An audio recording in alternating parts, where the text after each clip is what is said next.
Wait, why? But I can. Emotional issues. 20 minutes.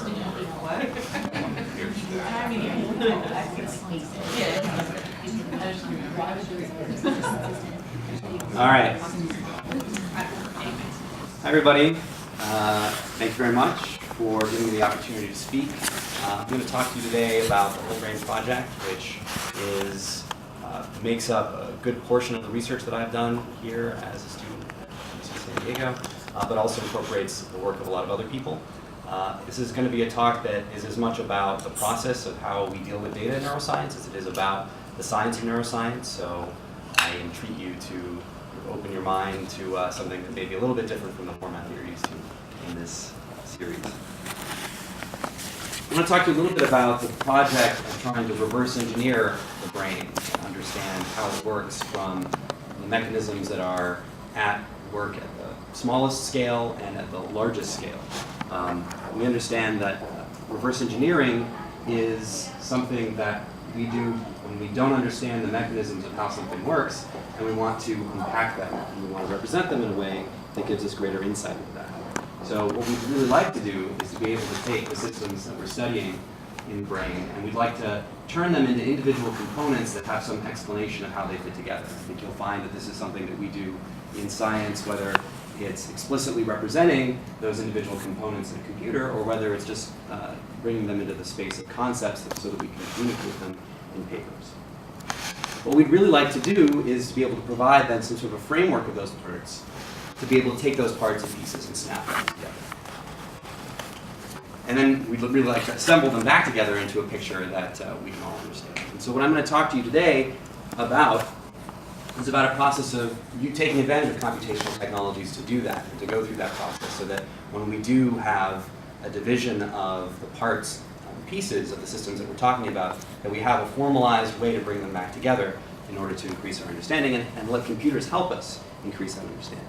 So the problem that we're faced with in the brain is a multi-scale problem. It's one where, as far as we understand from the literature, there are levels of organization from the molecular level, from the level of subcellular structures, what's going on with the pieces and parts of cells, from the shapes of cells themselves seem to make a difference in some cases, to the systems that those cells are put into, the larger anatomical systems, the gross anatomy, and even processes which operate at the whole brain scale. So really, when we're trying to understand the brain, these are all the scales that are important, and although some disciplines will tend to focus on some scales and others will focus on others, really we're all talking about the same thing. We're all talking about one piece of tissue here, and so to understand it as a whole is part of the enterprise of the Whole Brain Project and the enterprise of the research that I've gone into.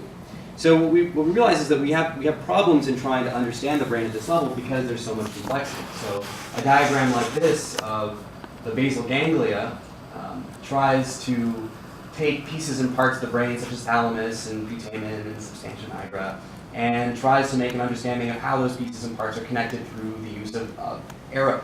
Okay? And each of these arrows have a label that tells us whether there's an excitatory or inhibitory projection. And if you've gone through the literature any time to try and understand the system that you're working on, you're probably trying to assemble something like this either in your brain or on paper in order to have some sense of how all these pieces and parts are working together.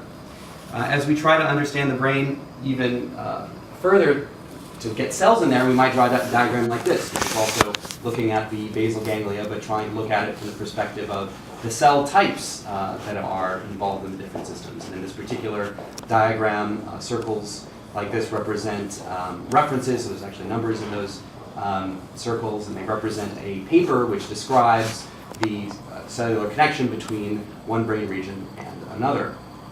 But this is also not ideal. We want to understand how neurons are put together in circuits. And so a diagram like this that comes from cortex tries to really get at that in terms of layers of cortex and the cell types that are there and the actual synapses.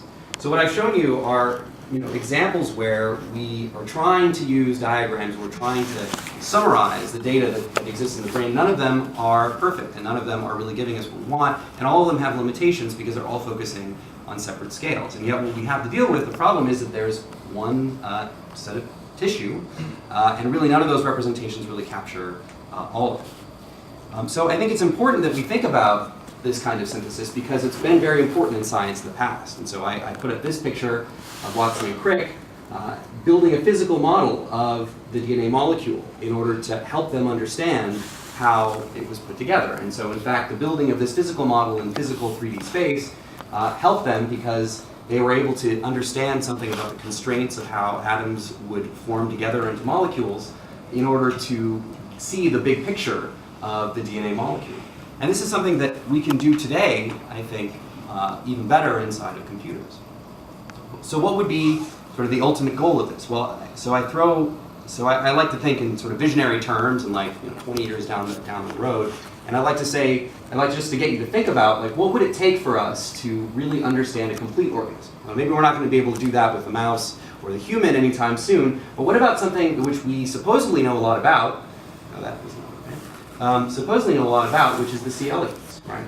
So we understand the 302 neurons that exist in this organism. We understand its connections. We know a lot about we understand a lot about the proteins, the genetics of this organism, but we don't yet have the kind of understanding that we'd really like to have. And so for those of us who are getting excited about connectomics, for example, I think it's important to remember that even with an organism that we do understand the full connectome for, we don't have a complete understanding of it. So that's kind of what I'm talking about when I say that there's these problems with multi-scale understanding. So that's something that I've sort of faced, and we tried to, in the course of the work that I've done in the lab that I'm in with Marianne Martone and Mark Ellisman, tried to separate the problem out, at least at the large scale, try to separate it out into two basic categories. So first, can we understand just the knowledge that exists in all of the journal articles and books that we have in some way where we can organize the facts, so we can at least have a parts list in some way, and can we understand the properties of those things? And then separately from that, can we understand the space and the spatial constraints of the systems that we're looking at? So for here, images are important, and the locations of things are important. And where is this cell located relative to that cell? Where is this anatomical area located relative to the other anatomical area? So just as a way to start getting into the problem, we divided it up into those two. So that's how I'm going to structure my talk. Is going to talk to you a little bit about the what, and then talk to you about the where, and then talk to you a little bit about how information technologies can help. So when it comes to the what, very powerful technologies for organizing information have been something called ontologies. If you're not familiar with an ontology in the computer science sense, it's useful to know that ontology is something that's been stolen from philosophy, where it's a word that means the study of what is, or a philosophical study of understanding what things are. Computer science has co-opted that into an understanding of the pieces and parts of a system in general, and we've applied that to neuroscience so that we can have at a very simple level an understanding of what are all the neurons that exist, right? And so it might be useful to know that a neuron is a neuroepithelial cell. A neuroepithelial cell is a type of cell, and of course there are other types of cells which you might find here.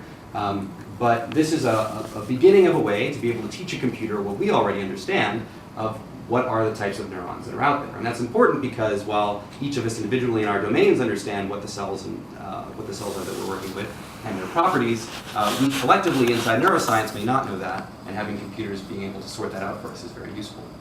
So the goal of ontologies is to help us understand the taxonomy of things, to be able to understand the relationships. This is something that a project called the Neuroscience Information Framework, which I really encourage you to check out, has really been working a lot on. And building up these ontologies of all the things that we need to understand inside neuroscience and having the relationship structured well so that a computer can parse that out is the project that they've engaged in, and they've done a lot of really good work with that. And back in 2009, I published a paper that discusses this, which you can also use for.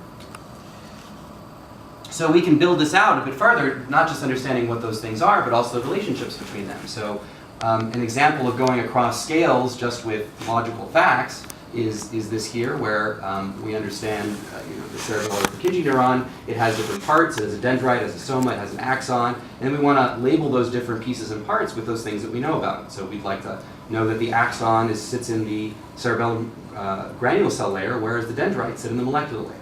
And we'd like to understand the relationship between those layers and other pieces and parts, such as the larger relationship to the cerebellar cortex, but also understand something about the molecules that are at the axon and at the dendron. So in this way, this is a graphical representation of how we can teach a computer about the brain in an important way.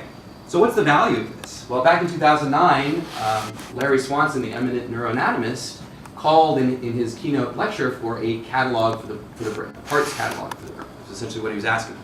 And I think it's very telling that an anatomist who would seem to focus on creating parts lists would call for such a thing, feeling and recognizing the need for it and seeing that it isn't out there.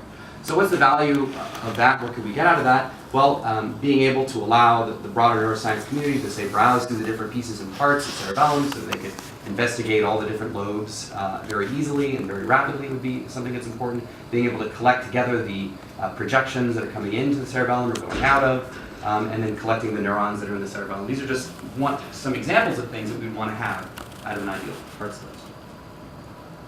So now connecting that together with the the where, we start to get into images like this. So we have very powerful technologies now to be able to give us insight into the systems of the brain, to be able to look across spatial scales.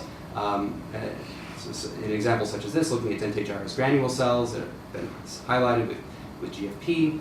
And what we really like to be able to do, though, is to be able to get all the value out of these images so that we don't just look at them as human beings and publish them in papers, but we'd really like to be able to attach details to the structure of the cells so that we can understand what pieces and parts exist. So the diagram that I just showed you before, for example, where we have knowledge about how different pieces and parts of cells are related to brain regions, is something that we'd like to have labeled on our images so that we can get that information back out. So we can do that at the light level, like I explained there. We also have powerful technologies that let us look at even smaller scales, so electron microscopes give us this ability. And frequently, when we're doing electron micrographic explorations of pieces and parts, there's a lot of time that's spent segmenting out the pieces of tissue that we're really interested in. A lot of time goes into this. And frequently, these data sets don't get reused. It's difficult for us to expose that data back out for others to take advantage of. So it'd be really nice to be able to attach, again, to these sorts of structures that someone spent a lot of time segmenting out, labels that are well curated, that give us the ability to go back to this image so that we know, for example, that we're looking at the synapses here inside the cerebellum. So for that, there's also tools that have been developed inside of the National Center for Microscopy and Imaging Research that let you, as you're doing your tracing through electron micrographs, to connect that with terms that come out of ontologies like the ones I was talking about. So what I'd like to do now is point out the fact that there are really good models